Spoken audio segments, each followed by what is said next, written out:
En reiteradas ocasiones usted ha salido a defender su gestión y muchos de los proyectos han sido cuestionados por el actual gobierno. Los megaproyectos como las hidroeléctricas, Yachay, el sector petrolero, por nombrar algunos. ¿Qué pasó con el sistema de control, fiscalización y seguimiento en su gobierno de esos temas? ¿En qué aspectos se pudieron fallar? Yo tengo que reconocer que no puedo criticar ninguna obra del gobierno actual. Que no he hecho nada. Cuando hace mucho, los mediocres van a poder criticar todo. Pero ahí también hay grandes mentiras. Acuérdense que hace 4 o 5 meses dijeron que estaba a punto de explotar la refinería, porque querían meternos un paquetazo con la gasolina, etc.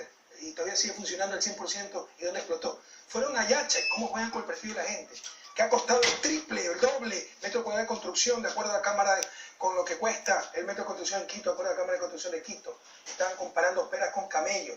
La construcción de laboratorios, que se necesita cemento reforzado, con la construcción de vivienda. Pero ya quedó como ladrón, pues ese por gerente. Ya la gente tiene en la cabeza sobreprecio. Dijeron 640 obras con sobreprecio. Eran reajustes de precio, no son las 640, pero mintieron. Entonces, el reajuste de precio es algo perfectamente normal. Si los estudios fallan, en vez de remover, qué sé yo, 10 metros cúbicos, tienen que remover 20 metros cúbicos. Eso pasa aquí, en Europa, en Estados Unidos, etc. Pero ya quedó por la sensación de sobreprecio. Mentira tras mentira. ¿Son informes de la metodología? Sistema de control. ¿Qué pasa con eso? ¿Qué informe? Respecto a los... Por el contrario, le está dando razón ya, que todo ha sido correcto, etc. ¿no? Entonces lanzan la calumnia y después cuando se aclaran las cosas no aparece absolutamente nada. El país ha mejorado muchísimo el sistema de control. Como calidad de Estado, éramos el penúltimo en América Latina. Solo nos ganaba Honduras. De 16 países estamos en el puesto 15. El último reporte hace 3 años, 4 años del BID, estamos en el puesto 6º y le aseguro que ahora debemos estar entre los 3 primeros puestos. La transparencia, el sistema de compras públicas, cuántos artesanos ahora le pueden vender a la patria, al sector público, cuánta gente de la economía popular y solidaria, cuántas medianas, pequeñas industrias, con transparencia, con competencia clara, etc. Pero son inevitables ciertos casos de corrupción y los mediocres se agarran de esto para no hacer nada, pero hacer escándalo e incluso dañar la honra de patriotas. Si son acusaciones sin fundamentos economistas, ¿por qué no ha podido defenderse en todo este tiempo? ¿Quién no la puede defender? En ese sentido, poder desvirtuar lo que manifiesta pero si respecto a lo mejor. Usted está errado, Carlos. Existe algo que se llama presunción de inocencia. Son ellos que deben probar la culpabilidad. Han hablado sobre precios mal construidos, la refinería. La Cámara oculta en Carón de Ley. Eso ya está aclarado, ya le dio fiscalía, mentira, eso no funcionaba, etc. Pero los medios de comunicación no publican absolutamente nada. No es que no se ha desmentido pero no publican, pero son ellos los que tienen que demostrar la culpabilidad, porque echan lodo con ventilador. E incluso, en el caso del vicepresidente, lo invito a usted a que presente una prueba de que es culpable el vicepresidente. Una prueba. Y lo tienen preso. Hemos revisado todo el caso, no lo seguimos acá. Algunos ex funcionarios han sido procesados, el economista Correa, y otros están siendo investigados por diversos casos de corrupción. Usted ya puntualizaba uno de ellos.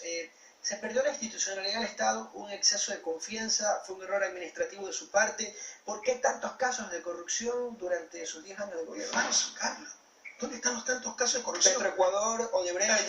Sígueme nombrando. Y las investigaciones que se están dando. Porque están haciendo escándalo, pues. Estoy hablando, están utilizando funcionarios que ya están procesados y están dentro de la investigación. Petroecuador hay 17 procesados. Petroecuador, que nosotros mismos lo investigamos y lo resolvimos, ¿no? Y el cabecilla, Charlie Pareja Cordero, secretario privado de León Férez Cordero, alto dirigente social cristiano. Pero como no le sirve de ataque político a la Revolución Ciudadana, eso no lo publica la prensa. Ese caso está prácticamente resuelto. Y viene el caso de Odebrecht, que como ya expliqué, recién se conocía las delaciones del 1 de junio, eran chismes, rumores, que la lista, etc. Avanzamos lo más posible. El caso de Odebrecht ocurrió en 12 países. Una empresa corruptora utilizando las más sofisticadas técnicas, triangulando con paraísos fiscales, cuentas secretas, pero aquí es que somos todos corruptos, aquí es que no ha habido controles, aquí es que ha habido complicidad, es pura politiquería con algo tan sagrado como la lucha anticorrupción. Y ahí viene ese contralor, nombrado legalmente, que quiere hacer mérito para seguir en el cargo, echando lodo con ventilador también, que el pozocingue, que esto, y resulta que ya no hay presunción de inocencia, o sea, Contraloría lanza una investigación y es culpable, la persona es una que tiene que mostrar que es inocente. Ustedes como periodistas no pueden decir eso, por el amor de Dios, no lo pueden decir. En ese sentido. Aquí, o sea, yo tuve más de 100 ministros en 10 años. ¿Cuántos estarán involucrados en casos de corrupción? 4 o 5. Entre ellos Ramiro González, alto dirigente de Izquierda Democrática, candidato a vicepresidente de León Roldogo, se olvidó.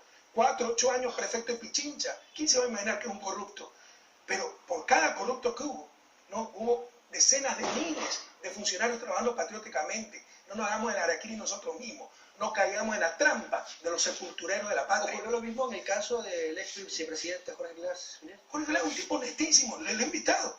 Presénteme una prueba contra Jorge Glass. Y está preso. ¿Sabe quién no está acusado? ¿Quién puede venir a bañarse a Crucita, tomar sol en la playa sin que pase absolutamente nada? Los corruptos y corruptores confesos de Brecht, porque no los acusó el fiscal. Y el vicepresidente, que no tiene nada que ver en esto, que no ha tomado 20 centavos que no sea él, está preso. Y no solo eso, lo condenan con un código derogado. El código anterior no es el código vigente, porque el código vigente ponía en ese delito de 3 a 5 años y hasta 5 años de pena. Usted puede pedir, ¿cómo se llama esto?, la suspensión condicional de la condena y podía volver a la vicepresidencia. Para impedirle volver a la vicepresidencia, lo sentencian con el código anterior, que daba hasta 6 años. Todas esas irregularidades existen en ese proceso. Todavía no le comunican la sentencia, tenían 10 días para hacerlo. La sentencia oral fue el 13 de diciembre, en plazos penales, corren todos los días, tenía hasta el 23 de diciembre. Mientras no le comuniquen la sentencia, ni siquiera puede apelar el vicepresidente, está en total indefensión. Ese juicio está repleto de irregularidades. Pero lo principal, señor periodista, pueblo ecuatoriano, preséntenme una prueba contra Jorge Glass. Tienen preso a un inocente. Mientras estaba usted en el gobierno, siempre destacó el trabajo en la administración de justicia, de manera efectiva, de manera eficaz y de manera correcta. ¿Tanto cambió en estos 7 meses desde que salió? Y es una gran decepción, porque estos sí metieron la mano a la justicia. Yo metí la mano a la injusticia. Sí presionan a los jueces y se han prestado cualquier cosa. Estas sentencias pasarán a la historia e irán a instancias internacionales. No quedarán en impunidad. Y ahí tendrán que asumir sus responsabilidades, porque son aberraciones jurídicas lo que se ha vivido. Vamos al tema económico. Pero permítame hacer una pausa. Usted hace pausa comercial, una pausa a explicar, porque no tenía el documento en la mano. Pero la pregunta 3, que todo lo que tenemos que saber lo que la pregunta 3 dice. ¿Está usted de acuerdo con enmendar la Constitución de la República del Ecuador para reestructurar al Consejo de Participación Ciudadana y Control Social? Eso se puede hacer con juicio político en la Asamblea. Así como dar por terminado el periodo constitucional de sus actuales miembros, juicio político.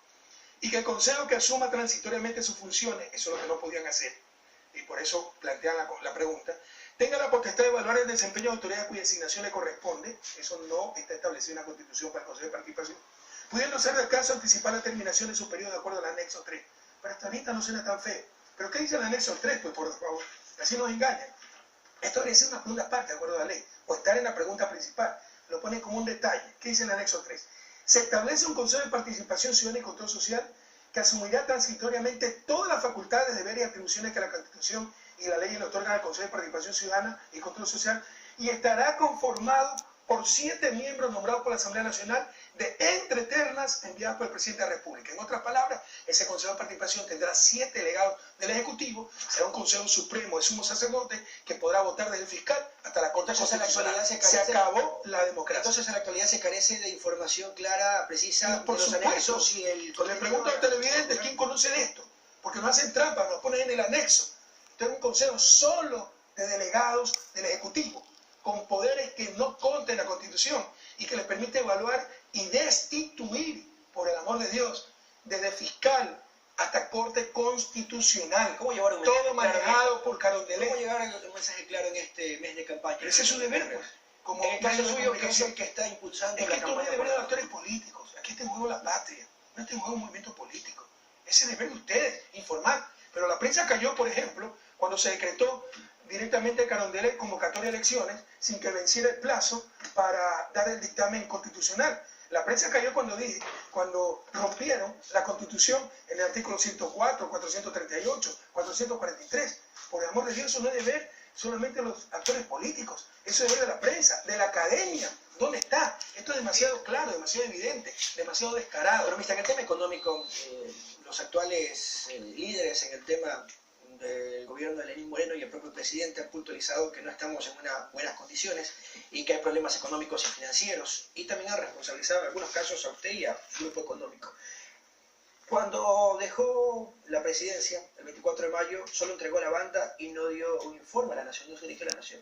No conocimos en qué condiciones económicas dejaba el país. ¿En qué condiciones entregó el país a Lenín Moreno? Nuevo error, Carlos. Yo presenté por escrito. Por escrito, sí. No iba a inventar de mi cabeza, porque esa era la fiesta del presidente entrante. Usted dice que no accede a la información. Usted dice que no accede a la información el ciudadano.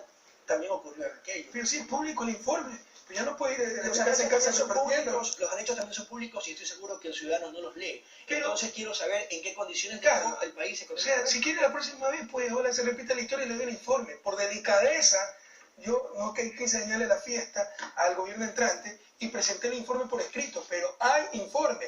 En la transición del 2 de abril al 24 de mayo, los equipos económicos, fue el mismo equipo económico para empezar, y los equipos de gobierno se reunieron varias veces, pero así son los mediocres.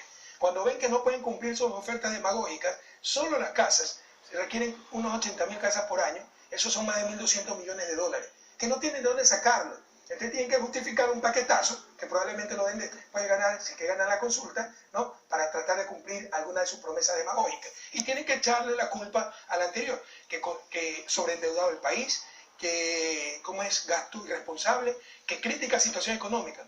Ya todas esas mentiras cuánticas se le derrumbaron. Ya la propia CEPAL demuestra que nuestro nivel de endeudamiento es los más bajos de América Latina. No solo que es bajo, es los más bajos de América Latina. No hay tal sobreendeudamiento. El Fondo Monetario ya les dijo, oiga, estamos sorprendidos de la recuperación de la economía ecuatoriana. Acabamos de crecer el tercer trimestre. Para los que no saben, el tercer trimestre va de julio, agosto, septiembre, ¿no? Tercer trimestre, 3.8%. Entonces quiere decir que el cuántico es tan genial en macroeconomía que solamente en junio hizo ya crecer la economía, porque es el poder el 24 de mayo. Por supuesto que son nuestras políticas. Ya se le derrumbaron toda esa mentira, pero la prensa lo sigue. ¿No es el resultado de sus mismos funcionarios en el aspecto económico que son parte del gobierno de Lenín Moreno? Fueron nuestras medidas, nuestras políticas. El país pasó 2 años terribles. Nunca se ha visto en la historia del país tantos problemas juntos. Derrumbe de las exportaciones, 10.000 millones en 2 años. Derrumbe de los ingresos fiscales, 12.000 millones en términos netos. Apreciación del dólar, no teníamos moneda nacional. Colombia nos depreciaba el peso, Perú nos depreciaba el sol y no teníamos cómo responder. Terremoto incluido. Perdimos 1.100 millones en juicio, en litigio contra Occidental y Chevron, que nos obligaron a pagar en 6 meses. Se nos derrumbó el precio del petróleo a menos de $20 a inicio del 2016. Ahora lo tienen a $60.